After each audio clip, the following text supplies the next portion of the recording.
ভারতের উত্তরপ্রদেশের বাবরি মসজিদ একটা সময় ইতিহাসের সবচেয়ে আলোচিত বিবাদস্থল বিষয় ছিল। আর এবারে সেই বাবরি মসজিদ তৈরি হতে চলেছে মুর্শিদাবাদের মাটিতে। মুর্শিদাবাদের মাটিতে কি তবে ফের দানা বাঁধছে বিতর্ক? নতুন বাবরি মসজিদের ঘোষণাকে ঘিরে তোলপাড় রাজ্য রাজনীতি। মুর্শিদাবাদ জেলার বেলডাঙ্গায় নতুন করে বাবরি মসজিদ নির্মাণের ঘোষণাকে ঘিরে রাজ্য রাজনীতিতে তীব্র বিতর্ক এবং উত্তেজনা সৃষ্টি হয়েছে ইতিমধ্যে।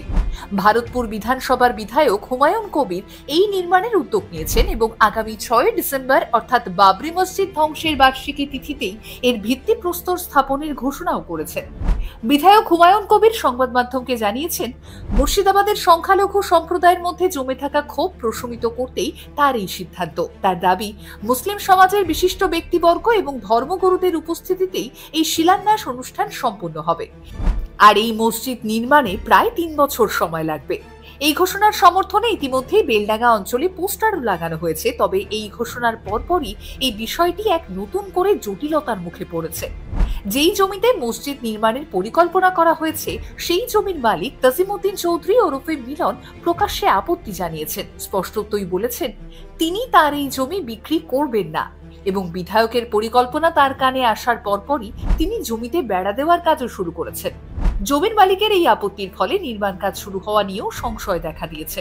তবে বিধায়ক কবিরের এই উদ্যোগকে ঘিরে রাজনৈতিক চাপানুতর চরমে। বিধায়ক হয়ে তার এই ধরনের ঘোষণা রাজ্য রাজনীতিতে এক অন্য মাত্রা যোগ করেছে। আবার বহু রাজনৈতিক ব্যক্তিত্বরাই তার এই ঘোষণার তীব্র সমালোচনা করেছেন এবং একে ভোট ব্যাংকের রাজনীতি বলেও অভিহিত করেছেন। তবে বিধায়ক কিন্তু তার সিদ্ধান্তে অনড়। হুমায়ুন কবির মসজিদ নির্মাণের প্রস্তুতি নিতেও শুরু করে দিয়েছেন। জমির মালিকের বিরোধিতার কারণে আগামী 6 ডিসেম্বরের শিলান্যাস অনুষ্ঠান আদতে সম্পন্ন হবে কিনা সেটাই এখন বড় প্রশ্ন। তাই বাবরি মসজিদ নির্মাণকে কেন্দ্র করে বর্তমানে সমগ্র এলাকায় চাপা উত্তেজনা যে বিরাজ করছে সে কথা বলাই বাহুল্য।